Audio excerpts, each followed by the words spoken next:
नमस्कार, स्वागत है आप सभी का वाइब्रेंट बिहार झारखंड में। मैं हूं आपके साथ मोदिका त्रिपाठी। क्या कोई संगठन साल 2047 तक भारत का चेहरा बदलने की साजिश रच सकता है? क्या राजधानी पटना के बीचों बीच एक ऐसा वॉर रूम चल रहा है जहां से पूरे देश में धार्मिक वैमनस्य और डर का माहौल पैदा करने की प्लानिंग हो रही है? आज बात उस फाइल की जिसे नेशनल इन्वेस्टिगेशन एजेंसी यानी NIA ने फिर से खोला है और दो ऐसे चेहरे को बेनकाब किया है जो बिहार में इस खतरनाक खेल के मास्टरमाइंड माने जा रहे हैं। आखिर फुलवारी शरीफ के अहमद पैलेस में होने वाली उन गुप्त बैठकों का सच क्या है? क्या वाकई इंडिया 2047 के नाम से कोई ऐसा दस्तावेज मौजूद है जो भारत में इस्लामिक शासन की बात करता है? आज की स्पेशल रिपोर्ट में हम NIA की उस ताजा चार्जशीट का कच्चा छिटा खोलेंगे जिसने बिहार से लेकर दिल्ली तक हड़कंप मचा दिया।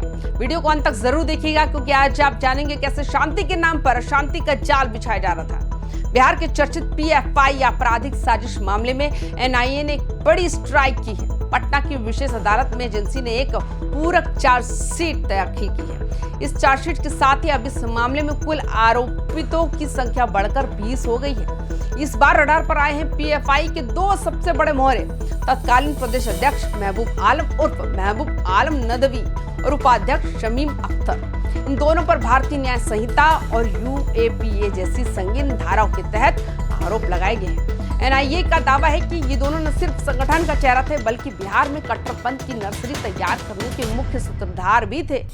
महबूब आलम और शमीम अख्तर पर लगी धाराएं कोई मामूली नहीं है।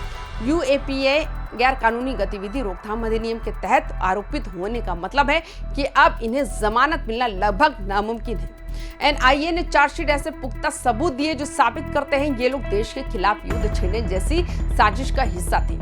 ये चार्जशीट उन लोगों के लिए कड़ा संदेश है जो ये समझते थे कि वे कानून की नजरों से बच जाएंगे। अब सवाल ये है कि NIA को जांच में मिला क्या? एजेंसी ने खुलासा किया है कि PFI के पास एक आंतरिक दस्तावेज था जिसका टाइटल था India 2047 towards rule of Islam in India. जी हाँ, ये महज एक कागज का टुकड़ा नहीं बल्कि एक विजन डॉक्यूमेंट था जिसमें भारत में इस्लामिक शासन स्थापित करने की खतरनाक रूपरेखा तैयार की गई थी। इस साजिश का मकसद था देश में डर का माहौल पैदा करना, दो समुदाय के बीच नफरत की दीवार खड़ी करना और PFI की चरमपंथी विचारधारा को घर घर तक पहुंचाना।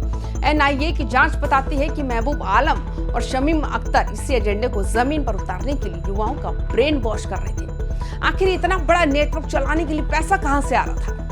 NIA की जांच में ये संकेत मिले हैं कि PFI के इस मिशन को विदेशों से भी फंडिंग मिल रही थी। महबूब आलम और शमीम अख्तर जैसे लोग सिर्फ युवाओं को भर्ती ही नहीं कर रहे थे बल्कि खाड़ी देशों से आने वाली फंड को चैरिटी और मदद के नाम पर ठिकाने लगा रही थी। एजेंसी अब उन बैंक खातों और शेल कंपनियों की भी जांच कर रही है जिनका इस्तेमाल इस काले पैसे को सफेद करने के लिए किया गया।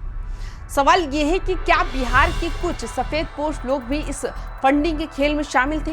इस पूरी साजिश का केंद्र बना पटना का फुलवारी शरीफ इलाका। यहाँ स्थित अहमद पैलेस में गुप्त बैठकें होती थी। NIA के अनुसार यहाँ युवाओं को भर्ती किया जाता था और उन्हें हथियारों के साथ साथ कट्टरपंथ की ट्रेनिंग दी जाती थी।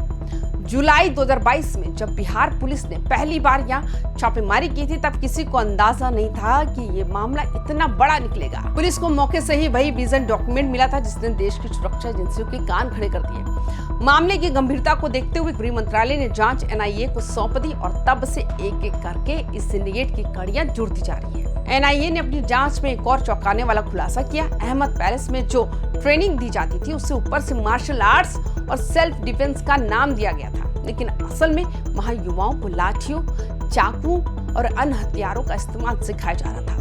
ट्रेनिंग का मकसद सिर्फ शारीरिक मजबूती नहीं बल्कि उन्हें मानसिक रूप से किसी भी तरह की हिंसा के लिए तैयार करना था।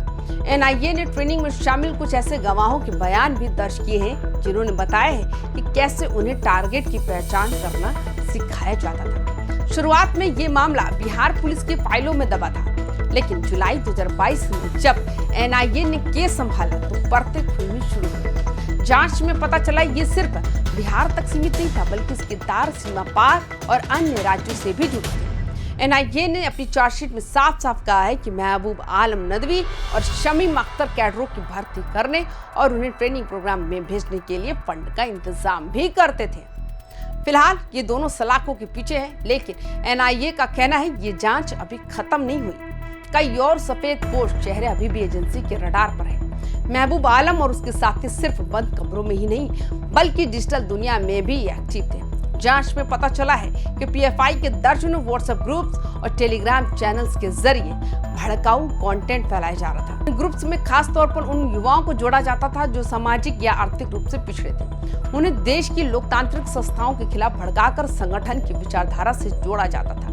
एनआईए अब उन डिजिटल फुटप्रिंट्स को खंगाल रही है जिनसे इस बड़े ऑनलाइन सिंडिकेट का पर्दाफाश हो सके। हैरानी की बात तो ये है कि ये नेटवर्क किसी माफिया की तरह काम कर रहा था। संगठन के अंदर अलग अलग लेयर्स बनाई गई थी। एक यूनिट को दूसरी यूनिट के बारे में पता ही नहीं होता था। महबूब आलम जैसे टॉप लीडर सीधे मास्टरमाइंड से जुड़े थे। यही वजह है कि 2022 में पुलिस के छापे के बाद भी ये लोग काफी समय तक बचते रहे, लेकिन एनआईए की तकनीकी सर्विलांस और ह्यूमन इंटेलिजेंस ने आखिरकार इनके अवैध किले में सेंध लगा दी और चार्जशीट में एक एक कड़ी को पिरो दिया। तो दोस्तों, पीएफआई पर लगे प्रतिबंध और एनआईए की चार्जशीट साबित करती है कि देश की एकता और अखंडता से खिलवाड़ करने वालों की जगह सिर्फ और सिर्फ जेल है। मिशन 2047 का सपना देखने वालों के खिलाफ कानून का शिकंजा कसता जा रहा है, लेकिन सवाल अब भी वही है, क्या ऐसे संगठन को पूरी तरह खत्म हो चुके हैं? क्या फिर ये जमीन के नीचे छिपकर किसी नए नाम से काम कर रहे हैं? आपको क्या लगता है, क्या एनआईए की कार्रवाई बिहार में कट्टरपंथ पर लगाम लगा पाएगी? अपनी राय कमेंट बॉक्स में जरूर लिखें। देश और प्रदेश की सुरक्षा से हर जुड़ी बड़ी खबर के लिए YBN बिहार झारखंड को अभी सब्सक्राइब करें। नमस्कार।